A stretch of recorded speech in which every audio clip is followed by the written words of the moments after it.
episode 6 of the Higher Power Hour. My name is Eli. I'm Riddles. We got a special guest. Richard. Yes, sir. You can get to the sponsor. Oh, okay. Sponsorship. So we sponsor the High Tribes Give Back Showcases. Give Back Showcases are Milwaukee's own High Tribes gesture to the city's music scene and hopes to create a more advantageous atmosphere for artists. High Tribe will be teaming up with media entities to showcase true professional up-and-coming local talent. There will be several of these showcases this year. Make sure you come out and check one of them out. The first showcase is March 22nd at Landmark Lanes in the Moon Room, 2220 North Farwell Ave, Milwaukee, Wisconsin, 53202. The doors are at 9 p.m. Music by Space Crime, hosted by Spades, performances by Renz Young, Moody, Eddie James, and Lake Homie. March 22nd is only about 20 days away, so make sure you hit that up. The second showcase is April 26th, also at Landmark Lanes in the Moon Room, also at 9 p.m., also hosted by Spades. Music is also by Space Crime, but your performances will be by Gorilla Ghost, yours truly, Higher Power, Magic, and Nick Grace. Sweet. I was laughing because I was thinking about when we were at UPS and that dude was reading slow, and they were like, everybody's at a third grade reading level because I was reading really That's shitty. 90% of UPS, by the way. All right. Anyways. Cool. Shit. What do you want to roll into first? I got something, man. It's breaking news today. Okay. Friday, March 1st. I almost March said February, dog. That would have been ugly. Pau Gasol will be joining the Bucks, possibly. Spurs bought him out. He's likely to sign with the Bucks. Eh. I don't know too much about that, Eli. So why don't you educate me? Is he a good player? Is he? He's old. He's an old ass vet. Kind of a shell of himself. He is a shell of himself now. But how long has he been in the league? A long time. Yeah. Him and his brother. I mean, he was with Kobe, and he won 2-3 rings. Yeah. Okay. So he was playing with Kobe like back whenever. Yeah. I just think he'll fit what the Bucks got going as far as scheme right now. Now, okay, Maybe. so forgive my ignorance, but so was he playing back in the day with Kobe, like when Kobe was with Shaq those days? So This or is not after, that old? After Shaq. Okay, After. so I'm Yeah. just trying to get a picture of the timeline here. Yeah, after Shaq. But I mean, he's been with the Spurs for like at least 3-4 years now. But I don't know, he's Just not a good pickup in your opinion? I You think it's like a waste almost? I think so. Yeah. Man, I think so. he's tripping. If you go anywhere on Facebook, everybody's buzzing, bro. It's Pau Gasol. I just don't think He's like, I got don't fucking know the who that defense. is. I don't think he's really got the defense like that anymore. Okay. I so think you don't but think as he'd be like a team- starter? My bad. Oh No, no, he's straight. no. Okay. Not a starter. Okay.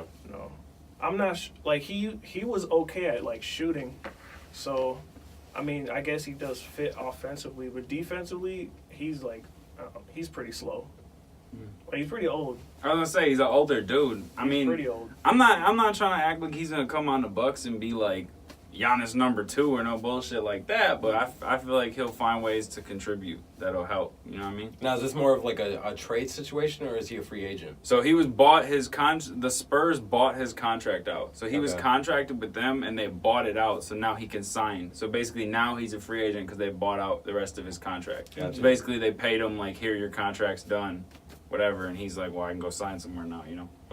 Yeah, I mean it's not terrible, but who was behind Lopez? What do you mean on our lineup?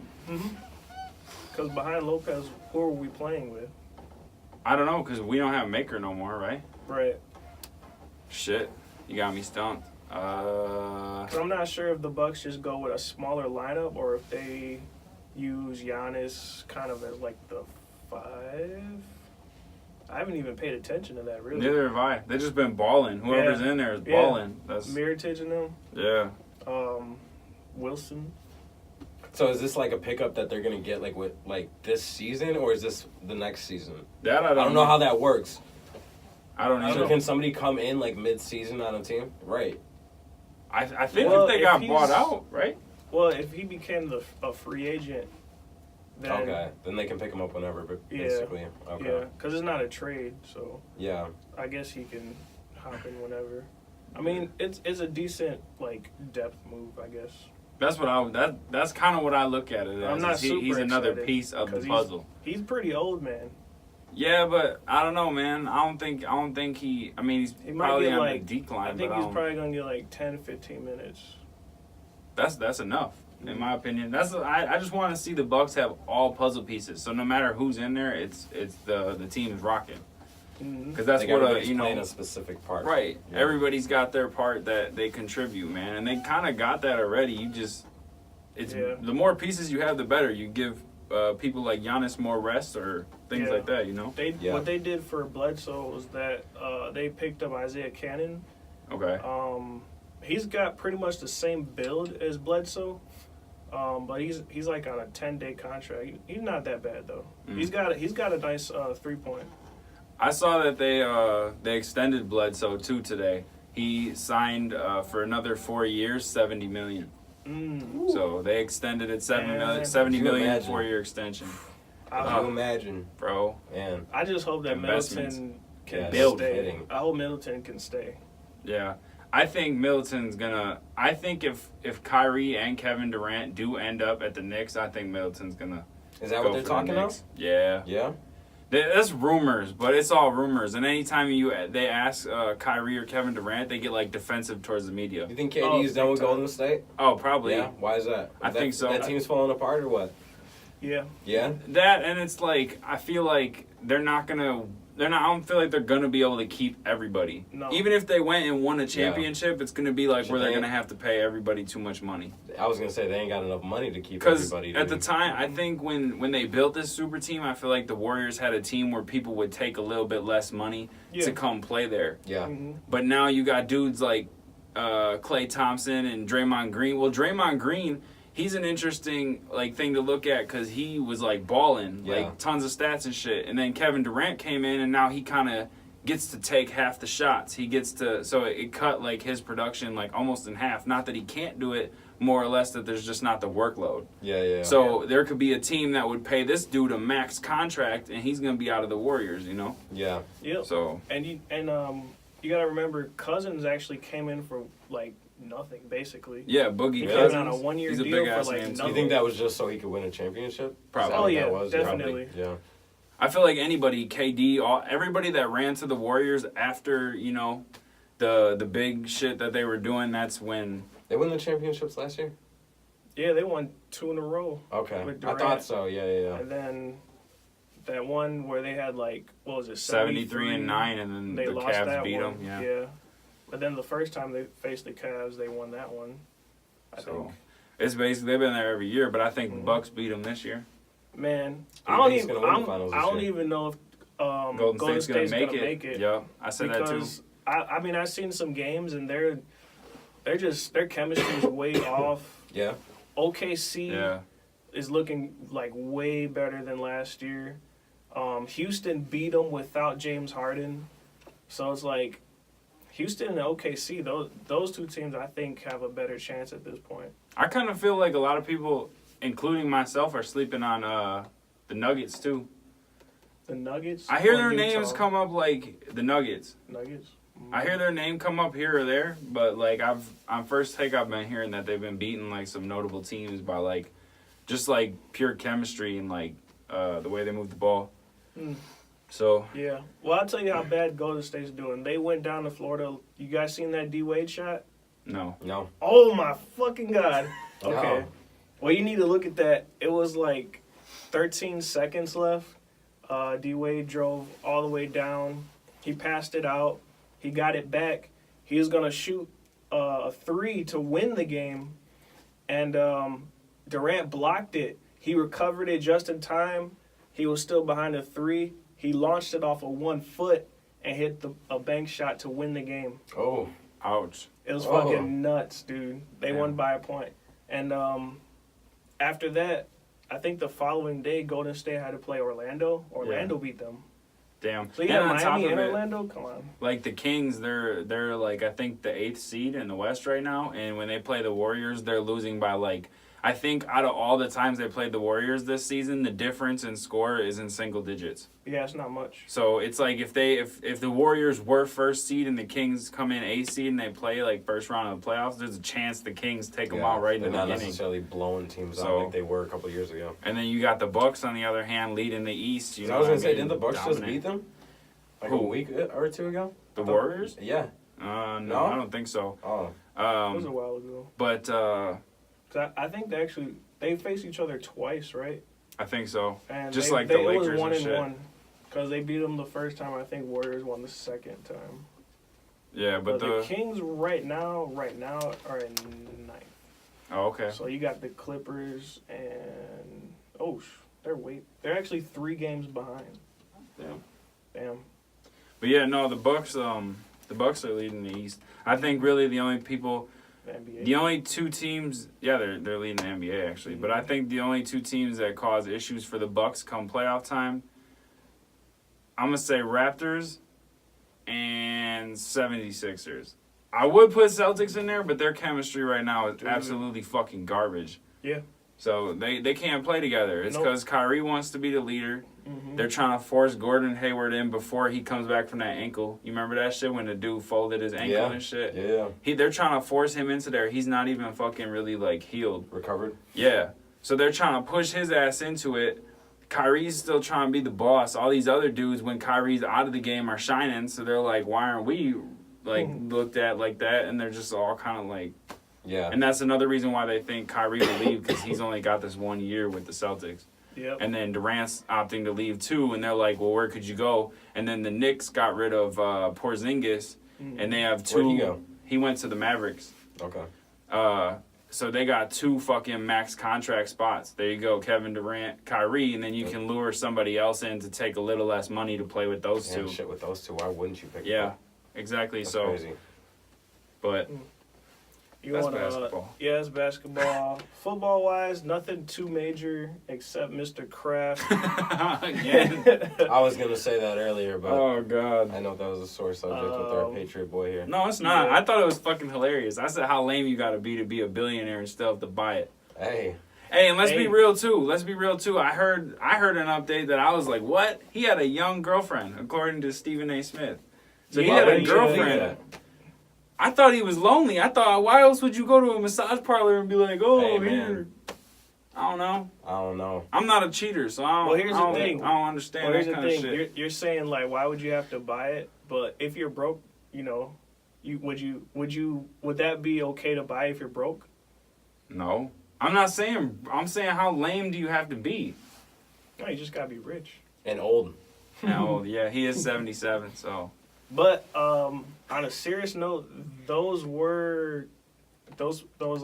prostitutes are actually like trafficked. So Yeah, I heard that too. That update. Yeah. Shit, yeah. And Robert Kraft actually Donates to donates sex trafficking, bro. to fight against Ironic. sex trafficking. Yeah, and he's in there fucking paying at a sex trafficking ring massage parlor. So That's fucking crazy, dude. he's donating in more ways than one. They got him on camera. And, That's terrible. Yeah, that's messed up. I don't know. Like I said, man, it don't affect me as a Patriots fan because I'm not. I said this on, I think it was last episode. I don't dig into my sports to where when a staff member or an owner or something like that does something that I'm gonna be like, oh, I can't rock with that team no more because they're not even on the field. At the end of the day, you know what I mean? I mean, I'm not saying I stand for shit like that. I don't, but same time, I'm watching the game. I'm not fucking watching The Office. Yeah. I mean, if Thinking he's about the owner. dude, if the Who owner, gives a fuck? if Robert Kraft is somehow found guilty of like he knew about the ring, jail. man. Oh, well, that's a Long whole time. different set of problems, but... Yeah. Because right now he's got a misdemeanor for soliciting. He's a fucking multi-millionaire. He can afford the best lawyers to get him. Possibly billion. He's Billion. not... Yeah, Billion. exactly. He's not gonna... He probably won't see any jail time, No, honestly. he probably won't. Unfortunately. No. Antonio Brown, they were talking. The Steelers actually came out and said, "We'll trade him anywhere instead of just the NFC." Oh, I didn't hear that. So anybody could get him for the right, trade. at this point. So the Browns could be like, yo, we got, a couple draft picks. And I heard That'd be crazy. what sparked them to say only NFC was that the Patriots had interest. So maybe Belichick makes that happen. That would be wild, bro. AB and Tom Brady. They don't need them. Whoever is, yeah. I mean, they don't They're really already need a them. super team, bro. Hey, but imagine adding Antonio Brown to that shit. That'd be crazy. That'd be crazy. That's another ring right there. Talking about numbers, 7. It's popping. That would be crazy. But yeah, they said they would do it for sure. And if not, they're gonna keep him. He'll probably just sit out, but they'll keep him. They're willing to keep him. That's the crazier part. So everybody's talking about AB, but I'm wondering where Le'Veon Bell ends up. I have no idea. That's what's interesting to me because he went silent. You know what I mean? He sat out this whole season. They're like, oh, we're getting rid of him, whatever. Mm-hmm. I think AB shit started all of a sudden. Nobody's saying shit about Le'Veon Bell. I feel like there's going to be a team that's just going to slide in there and scoop his shit when everybody's watching AB. Every time you say AB, by the way, I think you're talking about Adrian Broner. Well, it's going to be part of the fight. No, I think the last thing I heard was the Jets. That's about it though. For Bell. I heard. I forgot. I heard a whole bunch of teams for Antonio Brown, not AB. I apologize. But so I found some news on CBS. CBS? Yeah, I had so it's legit, but I just googled strange news because I was looking for something funny. So CBS, it's legit news. A man caught a 20-pound goldfish. Really? A fisherman caught a 20-pound goldfish, bro. There's like, if you go on CBS and you look up 20-pound goldfish, whatever, there's literally a man holding a dude. It's like the biggest fucking goldfish I've ever seen in my life, bro. It looks like a bass, but it's like a legit orange, like, fucking goldfish. It trips me out when I see those pictures online of, like, people catching fucking, dude, like, massive great white sharks. Yeah. And, like, pulling those motherfuckers in, dude. Your adrenaline's got to be pumping so hard when you're fighting against that beast. For real, imagine that motherfucker pulls you in the water, dude. Yeah. It's raps. Yeah. Better know how to swim. I mean, any fish with a big enough mouth to like just swallow you and shit. Yeah. Because that's weird. Yeah, you fall in that water, it's a wrap. I don't do that. You guys don't fish, right? Once in a while. Occasionally, yeah. So I was watching River Monsters. Okay. Yeah, I've never done no shit like that. Okay, I'm talking like Humble Park. I'm talking trout, dog. We're talking bluegill. There's this lake in I think it's in Missouri. It's this lake, and I guess somehow I think a dam broke or something, and it flooded cemeteries. Oh wow! So someone caught a body. There's actually been bodies popping up in that fucking lake. Oh. And like people they found bodies in cars. So like it's crazy. You got all these fish basically feeding on these dead bodies. And there's some people that go swimming or go diving that seen these giant ass catfish. So like because they're feeding on the people. So they have a taste for it basically. It's crazy. I was like, that's why I don't go in that water, dude. I don't go in no kind of water. Yeah, like we that. were talking about on a different episode. We were talking about scuba diving, and he will not. He said he never will. I'm like, if I go, I want to do scuba diving. If I go somewhere like tropical, that should be dope. Yeah, but it is dangerous. To each his own. Yeah, you know. But I was just bringing it up because I thought it was funny that we were talking. Yeah, no, absolutely. I mean, dude, honestly, people. It would be so dope to be able to send one of those cameras down in like the middle of the ocean and just see what's down there. You know what I'm saying? Because there's a point where there's a cliff at the bottom of the ocean and it just goes into the depths of the earth, and I can't imagine what lives down there. You know, you see all those you see all those fish with like the crazy neon lights in their body and SpongeBob watching that someone. Hell yeah, though. Well, actually, just the Nature Channel. But maybe you watch SpongeBob. I do watch SpongeBob. Yeah, okay. SpongeBob's lit, dog. Don't be. SpongeBob's pretty fucking funny. Yeah, bro, I like SpongeBob. All them dudes would be going. You guys ever see the Illuminati episode with SpongeBob? No. Check that out on YouTube. So who watches SpongeBob now? You seen that episode and I didn't even see. I didn't know they got that serious. Me too. They get that serious on SpongeBob? Oh, dude, I'm telling you, it's insane. Bro, that's what I always thought was crazy is, like, even, like, Disney and shit. Like, there's a whole bunch of hidden shit in cartoons that you don't see until somebody points it out. Then you see it. Yep. And it's like, holy fuck, bro. You mentioned Disney. You know what that reminds me of? Because you were like, is that a Disney character? Momo? Oh, Momo, dude. That shit, seen you that saw that shit? shit? What? Momo? That thing that's popping up in kids' YouTube videos, that creepy bitch with the big smile? No. It's a bird Oh, woman. man. It's a mixture of a bird and a woman. Somewhere in I think I'm not sure if it's off of like a story or a movie, but Japan made this scary creature, and it's like a statue. Someone took a picture of it, and somebody found that picture, and they started doing that story or that song with that picture, basically. So they pop up in kids' YouTube videos, bro. Mm-hmm. The kid will be watching, all of a sudden this creature pops up and it'll tell the kid to do bad shit. I'm gonna show him, but keep talking. Like even like Slender Man type bro, shit? no, but even as bad as like kill yourself or light your parents' bedding on fire while they sleep. Some Slender Man shit. Yeah. Well, yeah, that's like crazy. It's like shit, and like kids do it because they don't know. You know what I mean? Or like turn your stove on and leave it on. Wow, that is terrifying. Yeah, That's that thing pops up and tells shit. you to do some That shit, thing bro. would give me nightmares. That tells kids to do shit, bro. Like fucking I don't know, Yeah, hit man, your parents with a hammer Parents type gotta shit. Like censor the videos that their kids watch these days, man. I'm telling you, it's insane. Yeah, but it's getting hacked on kids' YouTube. yeah, it's like Yeah, popping up like that Baby Shark shit that everybody's watching. It could probably pop up on there, honestly. Fortnite videos it popped up on. All that shit. It pops up in the middle of a video. It's not necessarily that the parents aren't censoring it. It's that it's getting hacked into it. Yeah. It'll come up just like in the middle of your shit. YouTube's got like hacked issues, you know. But yeah, that shit. Fuck that, dude. Cause did you actually watch the video of the Momo? Mm-hmm. Fuck no. Are you kidding me? Yeah, I don't like looking it. at that thing, bro. Why, you think it's gonna tell you to do something? I watched I it. might listen. Oh no, my I'm just God. kidding, dog. Oh my god. See, No, I watched it. And I saw the picture and then I went to bed, dog, and I had like a dream where it was involved, and I don't want to watch it no more, dog. I can't. Yeah. You know me. I don't do scary shit. I don't care. Yeah, it's pretty ugly. But I watched it. It's basically a kid singing a song saying that close your eyes or look into its eyes, you're gonna die. It sings some kind of weird song. There'll be a scary movie in a couple years about it. Probably. Oh, yeah. Or somebody will act the shit out like that chick did with the Slender Man shit. Mm. Remember that? There was that girl, I think it was in Wisconsin. She like acted it out and stabbed her friend Well, I was 16 gonna say she times. actually did something. Yeah. That's what I'm saying. She like Yeah. acted it out, you know? Yeah, that's She got like that 6 movie months actually. too. That movie actually didn't get released in Wisconsin for that reason. Slender Man? Yeah. Yeah. The girl that did it, she only got like 6 months.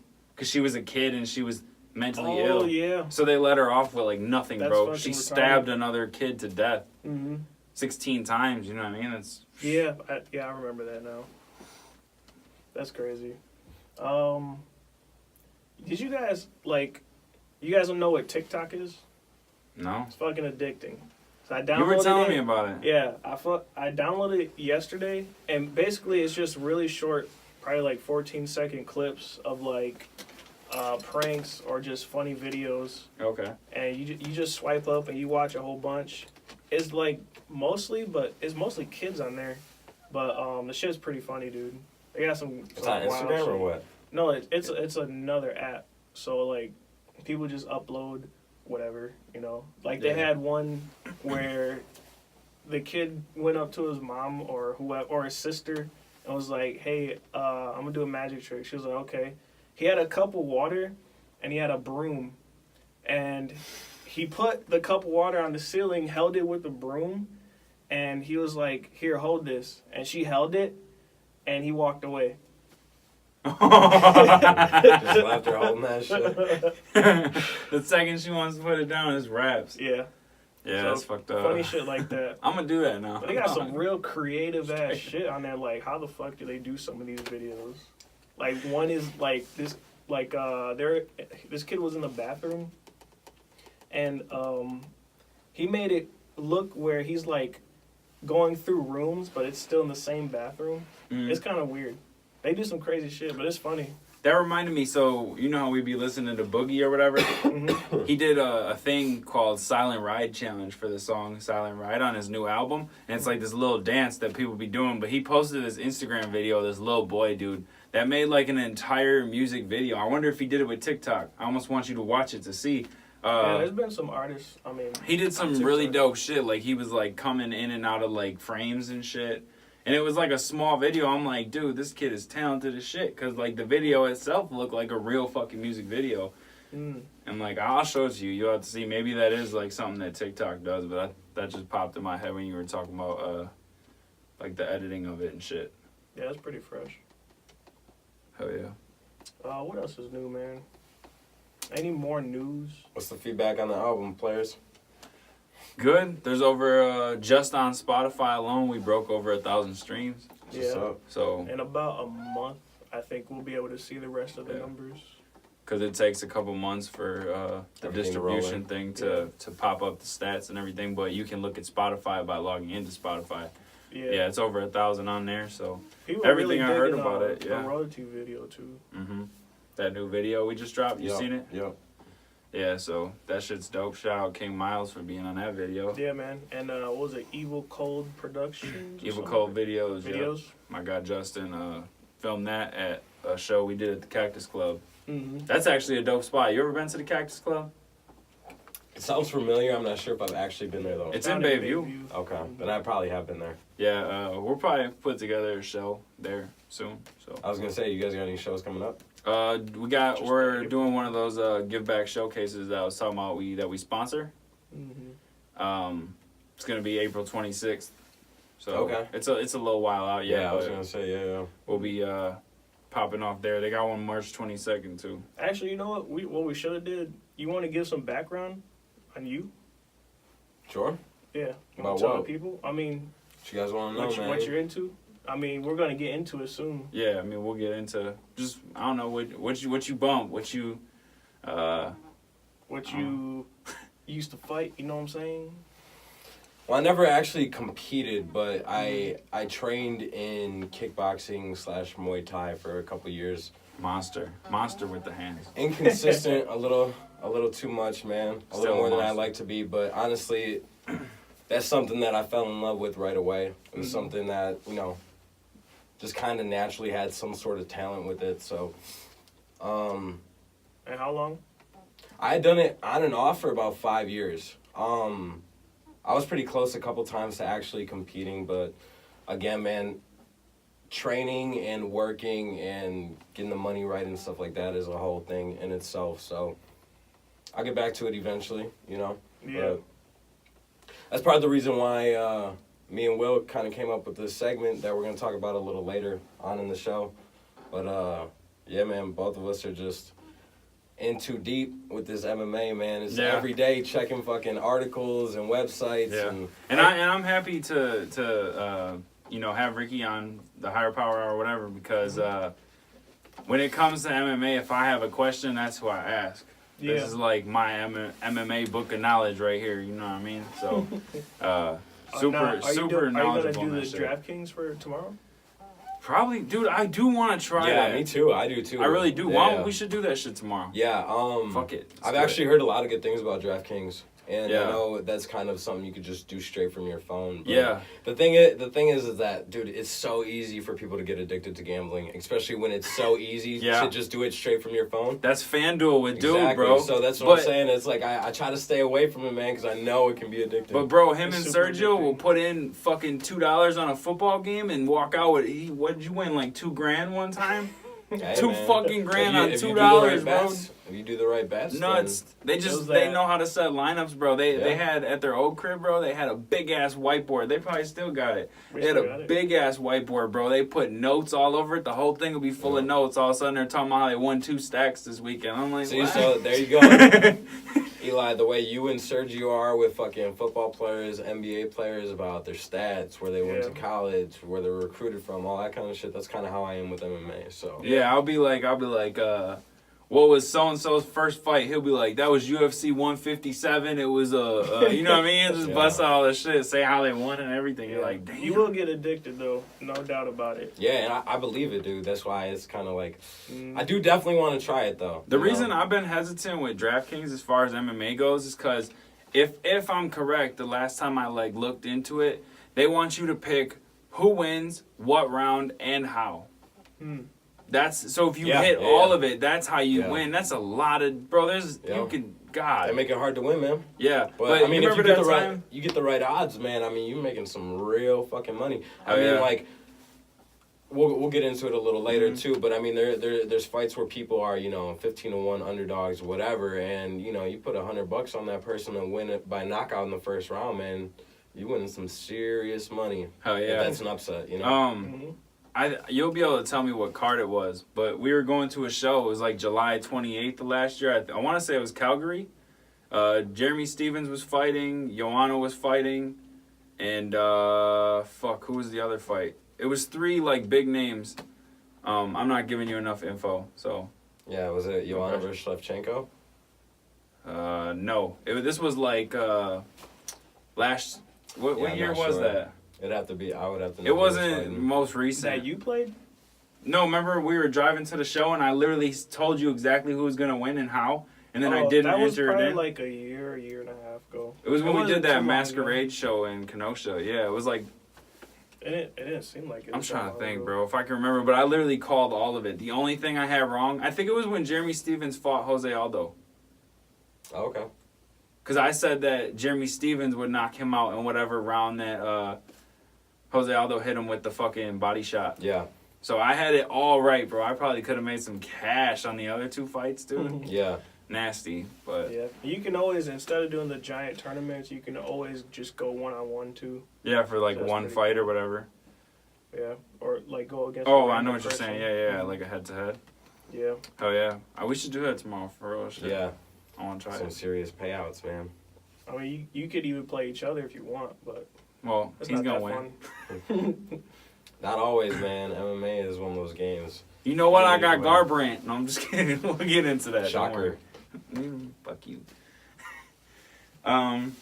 So, what else we got popping? So, Eli, I seen you posted about that 2 Chainz album, man. You want to give us some feedback on that 2 Chainz? It's pretty dope. It's got 14 tracks. I think there's like at least 8 that I like a lot, probably.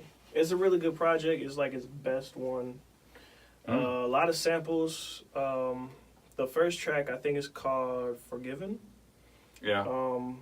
He's got a piece of a Jay-Z sample on there from his Black album. The song is Lucifer. I think it's like Illuminati. SpongeBob. I think that might be second verse, but it's like a third of a bar, so it's like. But it's pretty dope, man. He talks about a lot of big things like the NCAA. Kids should get paid and all that. What else he talk about in that album that I can remember? He touches like some like social justice stuff out there. That was dope. Yep, he touched on that. He touched on his past again. Kind of interesting. He had a lot of big features on there. He had Young Thug, Travis Scott, Lil Wayne, Kendrick Lamar. That track is really dope. Ty Dolla $ign, your boy E40. Oh damn. Do it. Bust out that. Hey, I wanted the production is really good too. So like, I think early in the album, it sounded like he had some Bay Area kind of like beat or whatever. Yeah. I was like, okay. And then he had that track with Lil Wayne, and I was listening. I was like, if E40 isn't on this track, that would be kind of weird. And then he came on like the third verse. I was like, oh shit. Damn. But I seen 2 Chainz actually got on First Take to interview about the album because like LeBron had a hand in it or something. He worked on the album with LeBron. I don't know about that. So if I'm wrong, just tell me to fuck off. But no. I mean, you're kind of right. Okay, LeBron, I guess supposedly was like the A&R with the project. Just helping. I guess he kind of helped 2 Chainz select which track should go out. Cause I think 2 Chainz has like maybe 16, 17 songs, but he only brought out the 14. Okay. So it's probably gonna be a deluxe at some point. Oh, okay. So that makes sense. Yeah. But speaking of his features and touching on Lil Wayne, I'm not really into Lil Wayne like that, and I got bored today and I decided to finally listen to the Carter 5. I'm just gonna... An expected disappointment. That's what I'm gonna call it. An expected disappointment. 23 tracks, I like 2 tracks. Expected disappointment? I expected it to be disappointing. Oh. And it was. No, I like the album. Trash. I like most of it. Trash.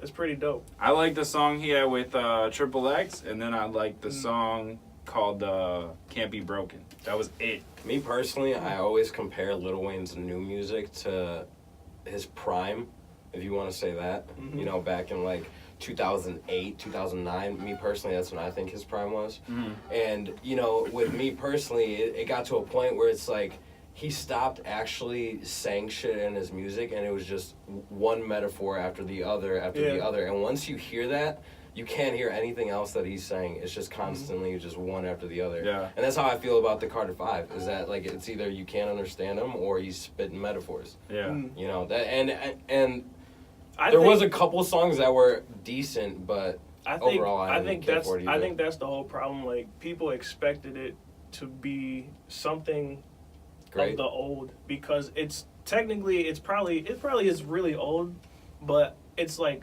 I think it's pretty updated. So like he didn't really do any deep dives about his life and shit. It was more just rapping.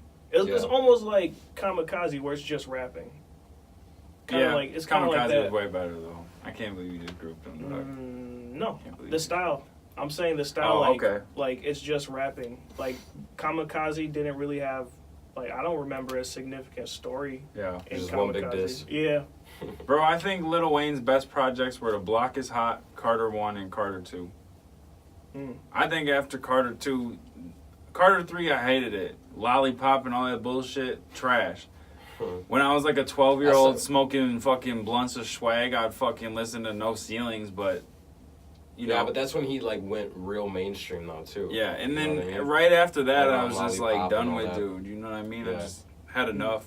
I just can't. And then now when I listen to him, like my problem with the Carter 5 would be like you'd put on a song, you start to get into it, you'd be like, okay, maybe I kind of like the way he's flowing on his beat, and you would listen to like 16 bars, all of a sudden it turned into 48 bars, then it turned into 86 bars, and he's on one verse. There's no structure to his song. All he does is rap. So when you're listening to a dude rap on the same beat with the same flow for like 87 bars by like bar 88, you're like, fuck, dude, shut up. I was skipping every song because I was like, bro, you are rapping for like a day and a half for no fucking reason. It's hard for me to even follow where his songs were at, or like there would be like something about the song, like in maybe even in the production, that would just like irk me, and I'd be like, fuck this, and I just like the skip it. production. So I don't know, man. I was not fucking with the Carter 5. I'll say that I don't think there's one person that says they love it. There's the people that Oh, no. like it, there's the people that don't like it, and there's the people that don't want to admit they don't like it. You know? Yeah. It's not. I mean, you're not really gonna love something that doesn't have much substance. Exactly. Right. So yeah, I guess I'm just maybe being a hater, but I just Lil Wayne. I don't like that the way people blew that album up when it dropped, like it was dope. I think led me to having the type of disappointment that I have for it. Mm-hmm. Yeah, because I listened to it finally. I didn't ever even want to listen to it, and I was like, you know what, fuck it, I will, because I ain't have shit to listen to. Mm-hmm. This was before I went to New Music and found 2 Chainz, and then the other album I'll mention in a second. But yeah, I don't know. I just wasn't happy with it. But I did like Lil Sky's new album, Shelby. That shit's dope. He's an artist I'm hit or miss with. His first album, I only liked a couple tracks. He's kind of got that. He gets grouped in with like Lil Pump and all them because he's got tattoos on his face and shit. Some people might try to group him in with like your Lil Peep and your Triple X, where they're kind of in that style, but they're kind of like not that shitty and they're not mumble rappers. But he's not. With his music, he's like them, but he's not depressed. Okay. Like if you listen to Triple X, you listen to Lil Peep, it's a lot of like shit about death and doing drugs and depression, shit like that, where Lil Skies is more like, I don't want to, he touches on like relationships a lot, not like really, like he's not depressed with it. I don't know how to explain it. You gotta listen to it, but I really like that album. I put the album on, I didn't skip a single track, and I listened to it twice before I was like, maybe I'll listen to something else. So How long is it? it's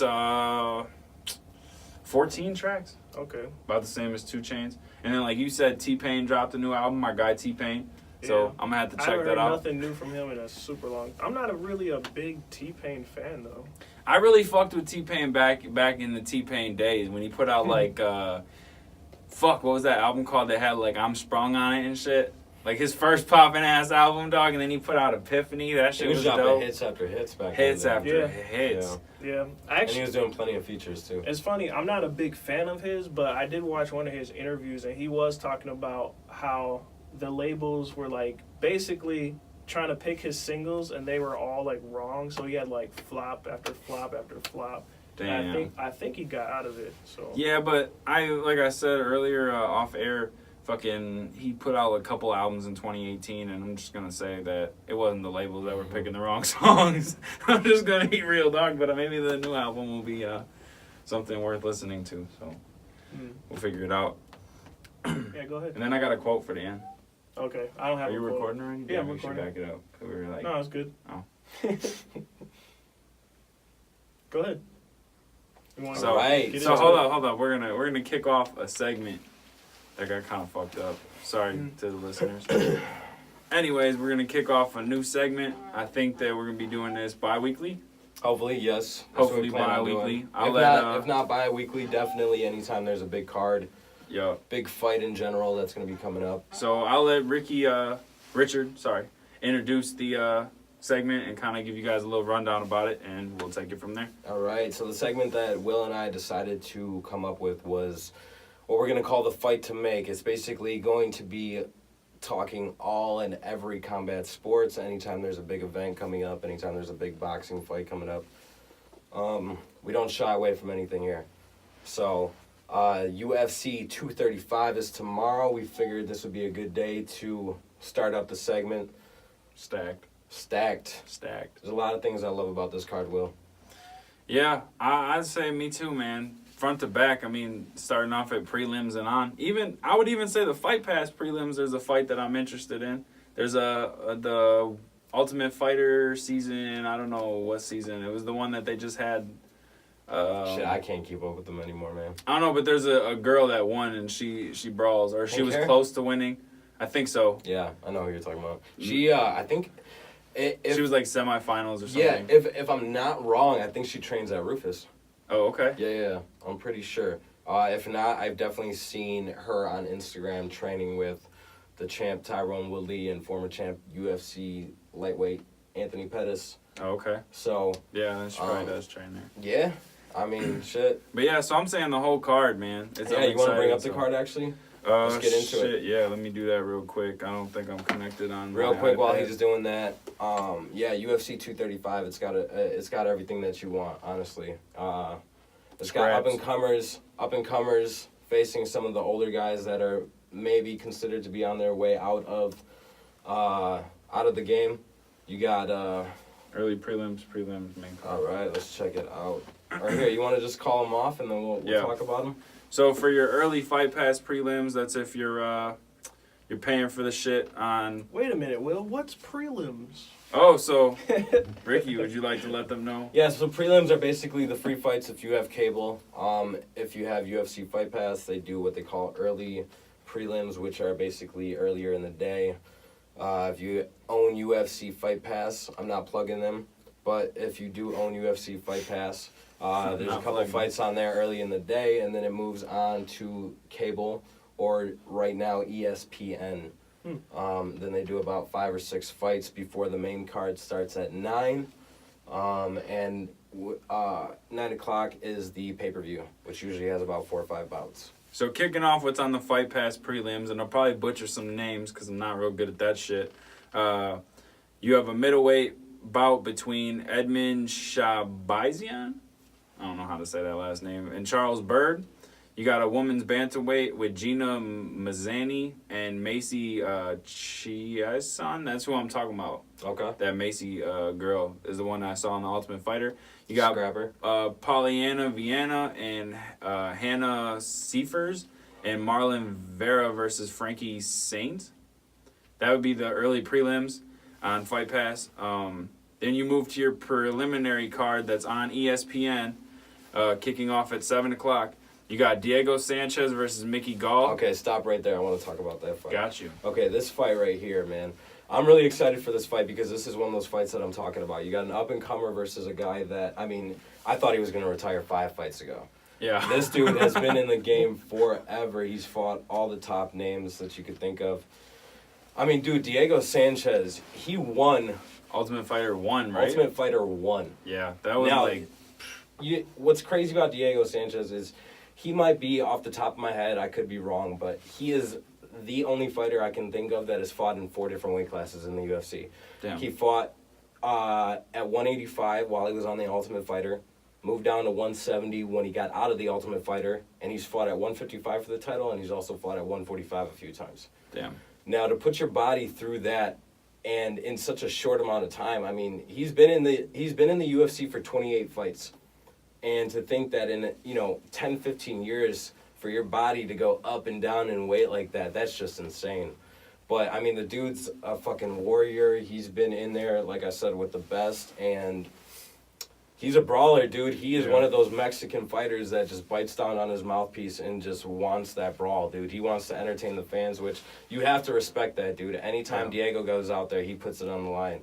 Now, he's fighting a guy that, I mean, quite frankly, this dude is on the other side of the spectrum. This dude came in as a 1-0 professional on Dana White's YouTube series, Dana White Looking for a Fight. He won one fight, called out CM Punk, and got a UFC contract.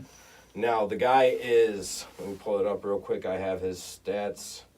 CM Punk. We don't even, man. So Mickey Gall, he is 5-1. Okay. Fighting Diego, that's right here. Actually. Fighting Diego Sanchez, who is 28-11.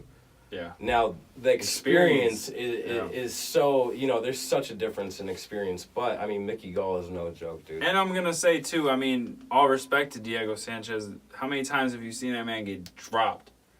Drop, but come back. He's like a fucking zombie. But I feel like that chin, man, is deteriorating testy for sure. And For but the reason why is because of how he is. You never see him back up. He's coming forward no matter what. The thing about Mickey Gall that is going to make him so dangerous in this fight is that, one, he's a top-level jiu-jitsu practitioner. And, I mean, as far as I know, he might have his brown or black belt in jiu-jitsu. I know he definitely has his brown, but he might have gotten his black belt since being in the UFC.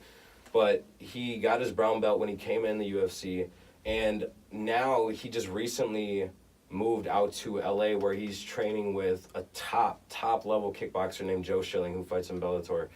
And when you're training with guys like Joe Schilling and Cowboy Cerrone, your striking is just bound to get great. You know what I mean? So when you have a dangerous ground game and you mix that in with, good striking, if he's been able to put it together, then that's a dangerous fight for Diego, man. Yeah. So I'm really interested in that fight. Definitely. You see what I mean about the knowledge, by the way? Jesus Christ. He knows who people train with, where they're at, all that. That's nuts, man. Next up, you got a bantamweight matchup. Cody Stamann and Alejandro Perez. Okay. I'm not too familiar with either one of those gentlemen. I've seen if it's who I think it is, the first guy you said, I've seen him fight before. The second guy, I don't think I've heard of.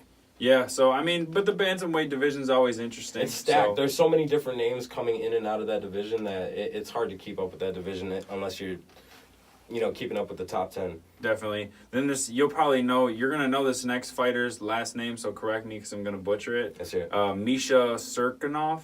Serkinov. Right? Serkinov? Yep. Oh, versus Johnny Walker. I like this because who dropped out? Same proof. Yep. OSP drops out. Johnny Walker steps in. Johnny Walker's coming up. He's been on a tear, in my opinion. I mean, I don't know how many fights he's really had in the UFC so far, but he his last fight, he's just knocking dudes out, and I think he's going to climb the 205 division.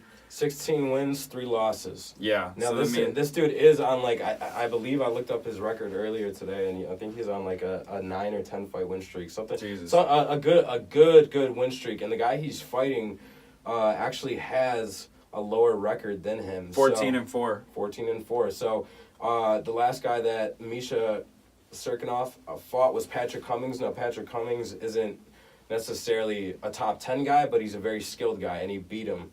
So I'm very interested to see what Johnny Walker does against top-level competition. And that's a fight that I didn't really pay attention to be honest, but now definitely I'm trying to check that out. Yeah, for sure. Next up after that, you have your main event on the prelims. Oh my fucking God, if this is not the fight that I am most Fight of excited the night about right on this there. entire fucking card, I do not care. It's That's going to got be fight of the night written rap. all over it. Okay, so we got Jeremy Stevens versus Zabit Magomed Sharipov. Yes, sir. Jeremy Stevens, another one, just like Diego Sanchez, dude. He has so many UFC fights under his belt. And he's another one Brawler. who's gone up in weight, down in weight. He fought at 170, 155, now 145, and he's been at 145 for the past couple years. And, I mean, dude, this guy has fought everybody, dude, from Jose Aldo to Frankie Edgar to Max Holloway to Donald Cerrone to Anthony Pettis. I mean, dude, the list goes on and on. Yeah. This guy has just, he's always fought top-level competition, and he's another one you just got to respect it. And, dude, he's not necessarily old, but, I mean, in the fight game, he's old, and he's still knocking dudes dead.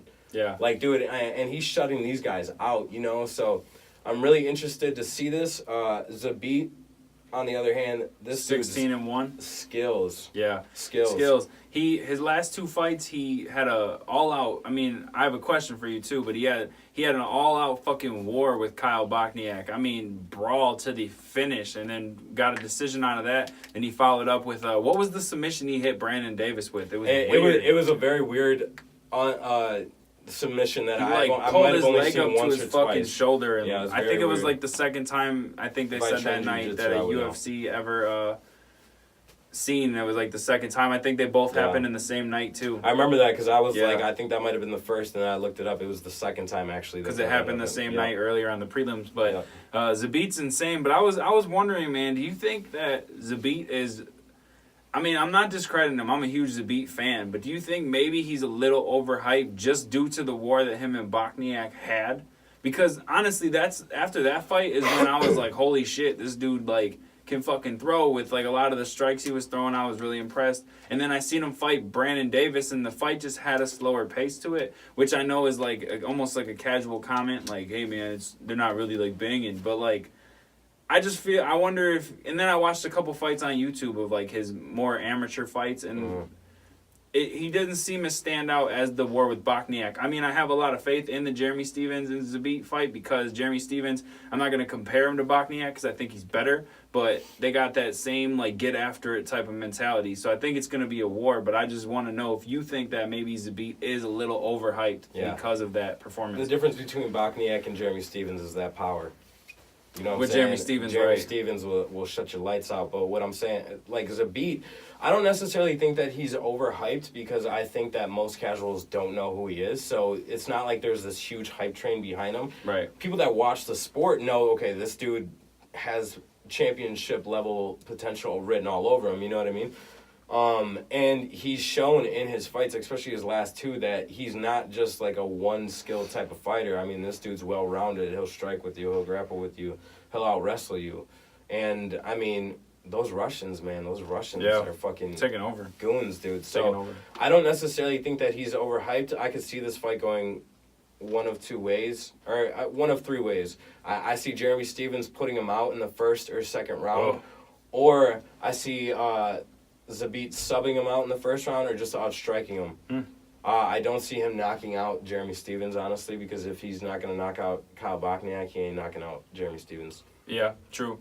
So yeah, but that's like I said, if not the fight that I'm most excited for, and that's in the prelim. So we're not even in the main card I'm excited yet. to see him more because the more I watch him, the more I learn about him, and the more I watch his movement, the more I can kind of tell how far somebody will go in the sport. Not always, but I mean, because people come in with injuries and stuff. But when people are at their best, you can kind of see where they're at. Yeah, and I'm definitely a fan of him too. So I've been keeping up with him since I seen the last two fights. I wouldn't hate if he won the fight. So right. I just like Jeremy.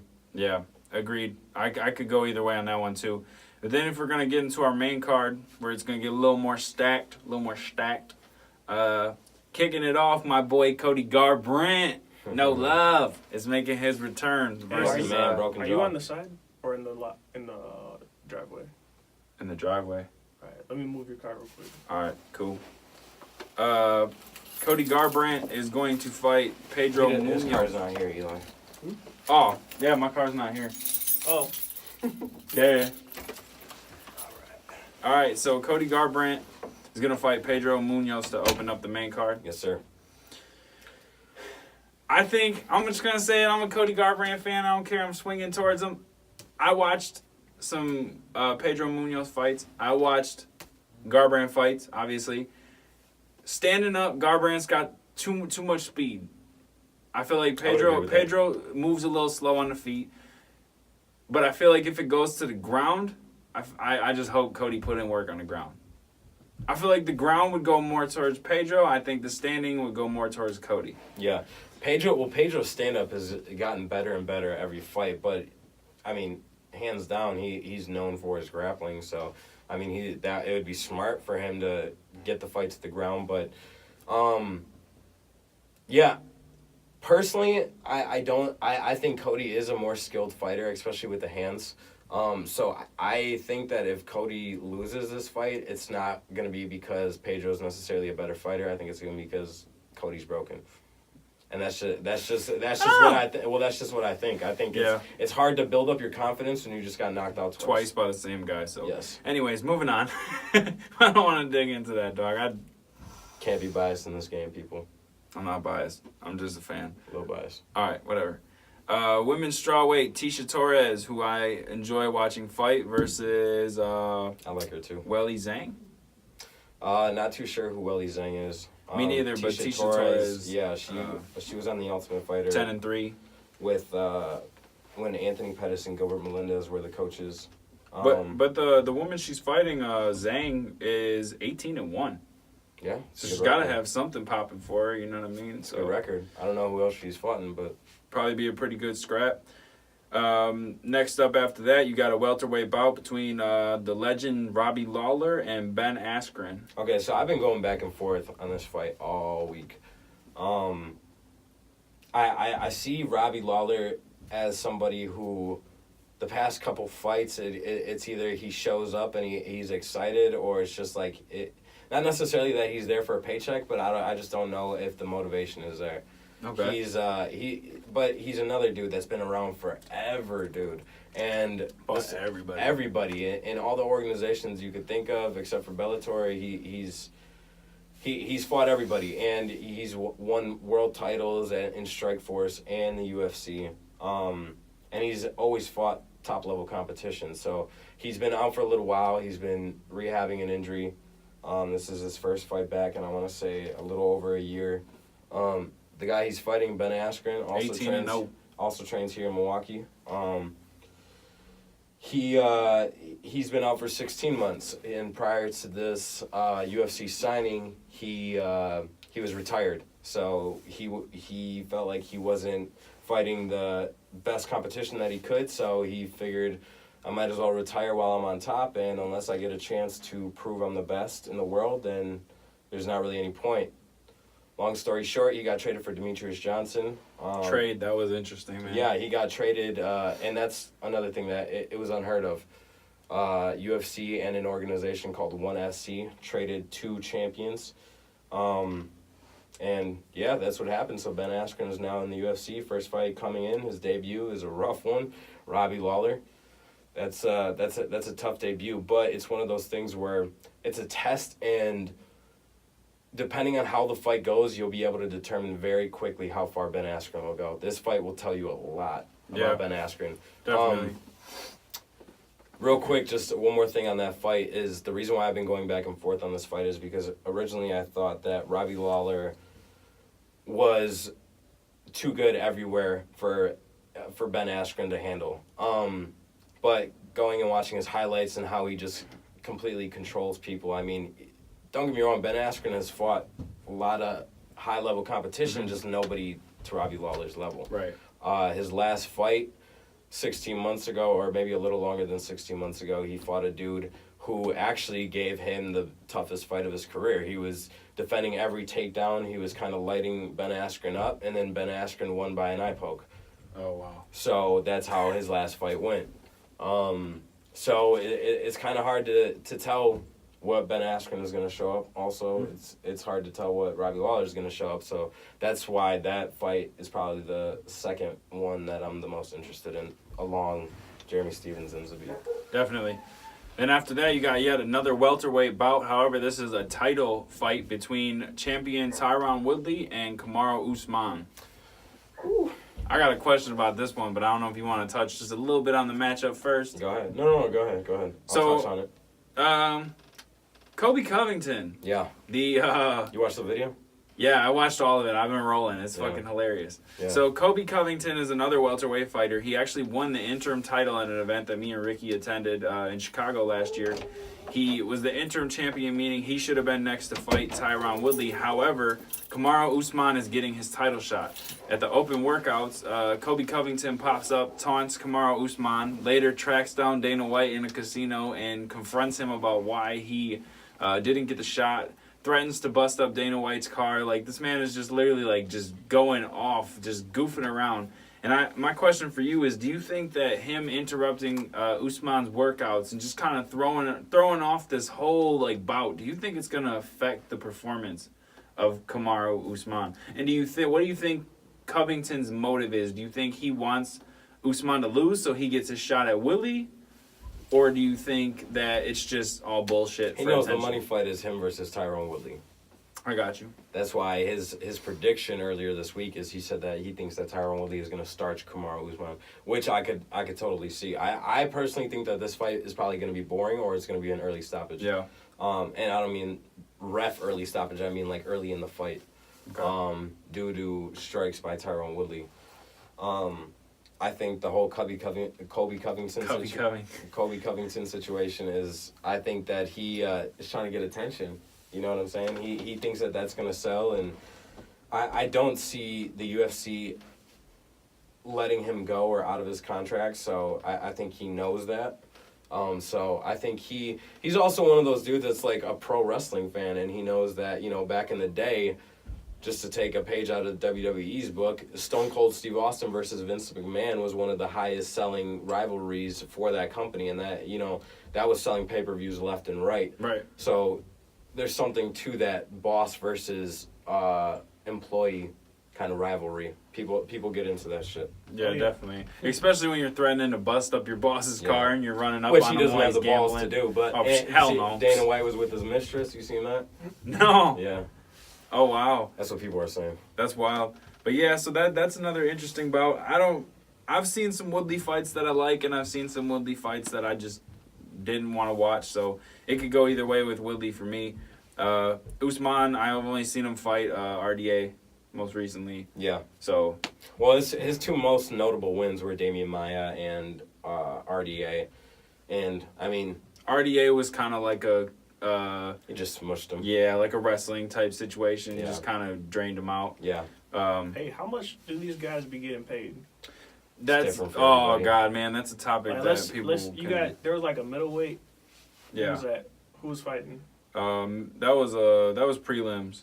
Like, how much do those guys get? Prelims, probably not. It depends. It depends on who it is. Yeah. It doesn't necessarily matter where they're at on the card, because you might have somebody like Diego Sanchez who is early on the prelims, but he's probably still making a couple $100,000. But then you have somebody who's, you know, new into the company, and they're getting $1,500 from Reebok to wear a fucking, you know, fighter kit, and then they're getting paid, you know, 3 and 3 or 5 and 5, which is $3,000 to show up, $3,000 to win. If you don't win, you only get your show money. Yeah. So it's a fuck sport, dude. The pay scale in MMA is not what it should be. Yeah. And I tell people that all the time, and they're like, "Well, bro, I would fight one night for $3,000." Okay, but when this is your way of living, and right. you know, if you get injured, you don't have health insurance. As a fighter, I mean, your gym isn't supporting health insurance for you. Yeah, I never thought about that. You know what I'm health saying? insurance. All that, dude. I would So- think they would back them somehow. So think Right. about if you fight twice a year and you tear your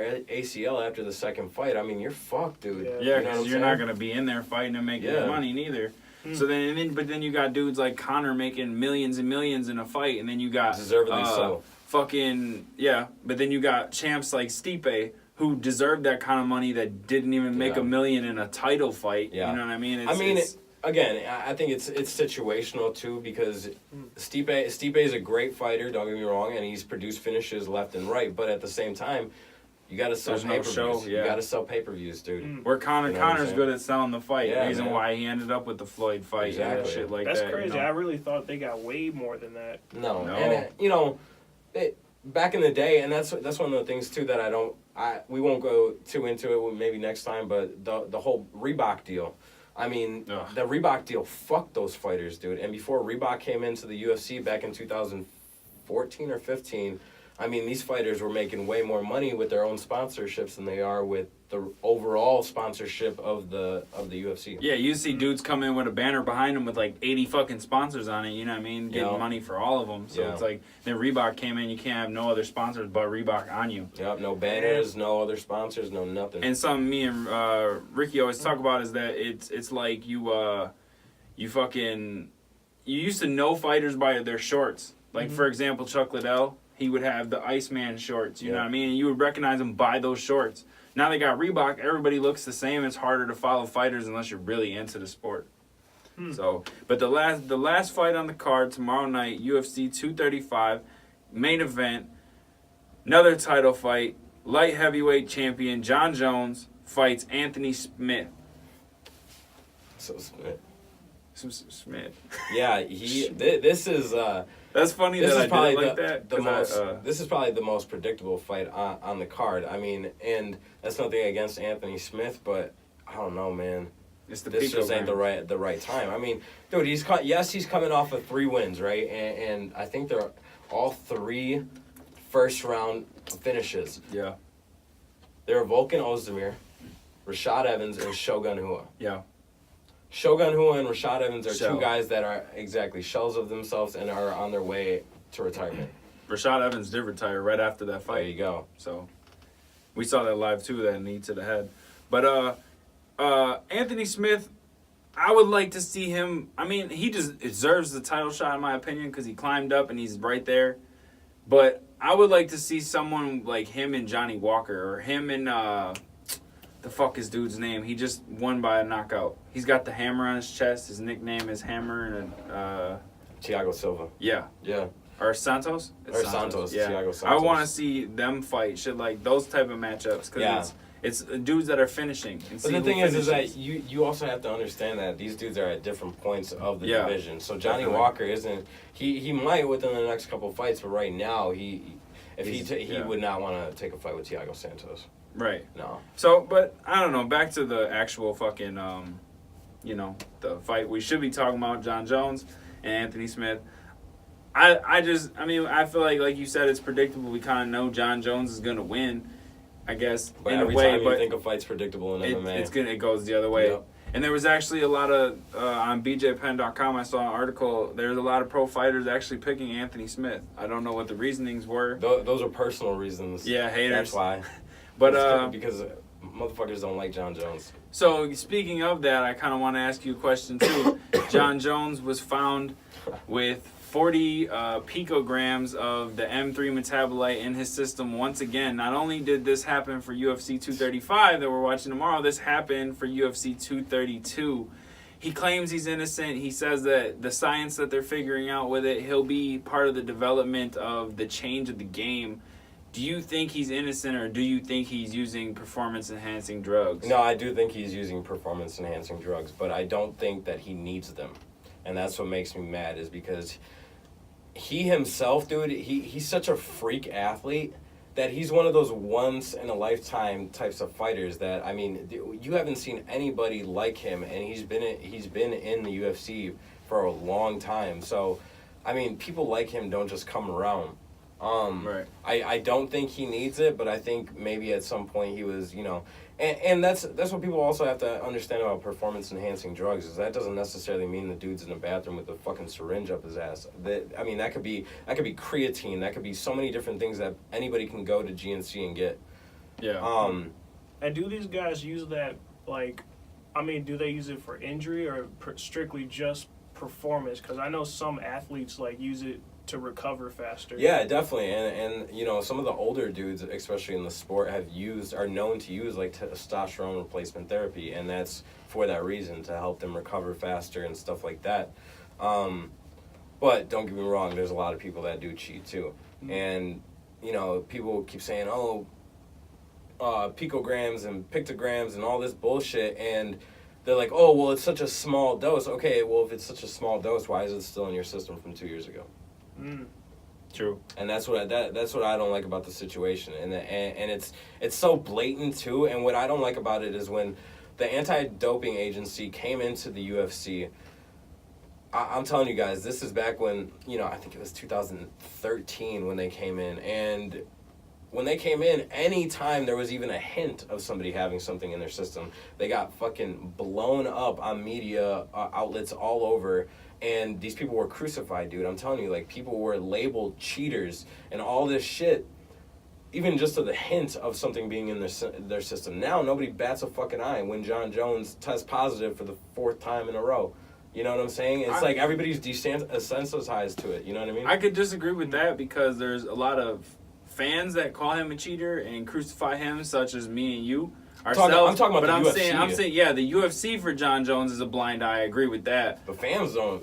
That shit don't matter. Yeah, I'm talking about the UFC. The UFC used to fucking pull people off cards. Yeah. Even if there was a chance that they had something. And for John Jones, they just move it to another state and fuck a shit ton of fans. So that's what I'm talking about. I mean, it's insane the favoritism they're showing, and this dude's got a built-in excuse now because USADA is like, oh well,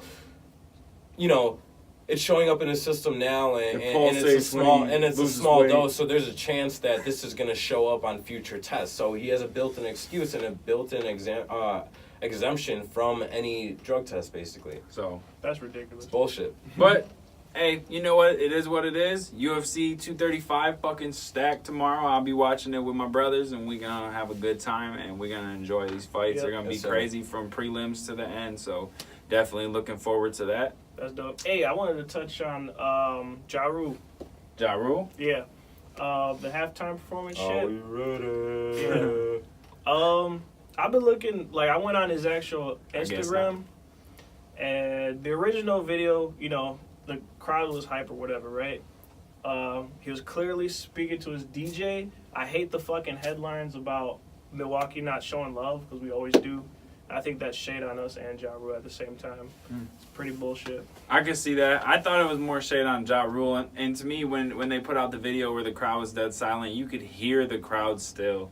It was just they turned down the crowd and had him they just like, with the audio. It's pretty bogus. So they just kind of put a noise gate or something like that. But there's motherfuckers like on the same, like, they follow Ja Rule on IG or whatever, and they're basically believing the edited version. Yeah. And they're going off of that. I'm like, dude, you follow Ja Rule, yet you didn't see the original video. Right. It's fucking ridiculous. Like, they got some New Yorkers thinking, like, Milwaukee's lame or whatever. Yeah, I don't know. He is lame as a bitch for being like, this is 90s night, but they brought out a 2000 artist, but my album came out in 99, so I guess that counts. Like, yeah, it's kind of, I guess 90s. Maybe he feels like he is because maybe his prime was in the early 2000s. Oh, he definitely hit in the early 2000s for sure. And can I ask this question? If it's 90s night, why the fuck do you pick Ja Rule of all artists? I think I think he was just hot in right the now area. because of the documentary. I think he was just in there. Oh, the Fire Festival. Yeah. Yep. That shit. We don't even got to touch that. If you can get him, why not? I want to watch the 2 documentaries. There's one on Hulu and there's one on Netflix. I heard. Well, the one on Netflix I heard was way better than the one on Hulu. I watched the one on Netflix. I chose not to watch the one on Hulu because I heard the one on Netflix informs you way more about everything that happened anyway. So yeah, you're not missing anything by not watching it. Basically. I think Alicia watched the one on Netflix. I want to watch it myself so that I can have something to say about it before I touch that Fire Festival shit. But scams, man. Scams. Yeah, I have to look into that. And the dude that did it with Ja Rule got like 20 years in prison or some shit, dude. Jesus. Yeah, but Hulu's still paying his ass for that documentary. Wow. Yeah. So, 20 years from now, he gonna come out with a bank account. Also, crazy fact is the production company that was backing the Fire Festival and helping it promote all over Instagram is the same company that produced the documentary on Netflix. So that's how they had all that crazy behind the scenes footage. It's insane. It's kind of sketchy. Scams. Kind of sketchy. Scams. They're like, we got to make this money back somehow. Yeah, for real.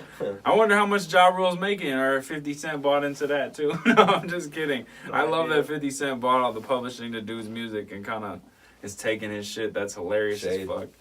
That's pettiness at its finest. Should we get into the quote? Yeah. All right, so we do a little quote at the end, kind of talk about what it means, kind of inspirational, motivational type thing. This week's quote, well, it was supposed to be last week's quote, but I ain't do it. So this week's quote is, you can waste your life drawing lines or you can spend your life crossing them. I think it means you can take like the safer route in life and kind of, just do Setting safe shit, or you boundaries. can cross the lines, and do, take risks and try to move forward and shit like that. I think it's important to always take risks and follow things that you want to do. And I think that if you just try to play it safe, then, I mean, you're gonna stay right where you are. I think in order to move forward, you gotta take risks, and I think that's what the quote is saying, really, by crossing the lines and putting yourself out there to make change. Even just change, not even necessarily moving forward in your life, but to make change, you gotta leave your comfort zone a little bit. So I don't know how you guys feel about that quote. Change is good, man. People get stuck in their same routine. Definitely. Yeah. So. I agree. That reminds me of what Gary Vaynerchuk be saying. He says people are always like on the defense. You have to go on the offense if you really want to make progress in your life. So yeah, playing it safe does not get you anywhere. You got to take some risks, and take them while you're really young too. So. Yep. You only live once, man. Hell yeah. So, is that episode 6? That's episode 6. Are we signing off on this episode? Thanks for having me, guys. It was fun. Thanks of course, for being you'll be here. back. Appreciate There it, will for be sure. more Fight to Make for those who are interested in MMA. I'll plug my Instagram real quick. Yeah. Plug your Richard Instagram. Cruz 209 at I was about to say at Yahoo. Do not email me. Do not email me. At Richard Cruz 209 on Instagram. Follow me. Yay. Follow the boy.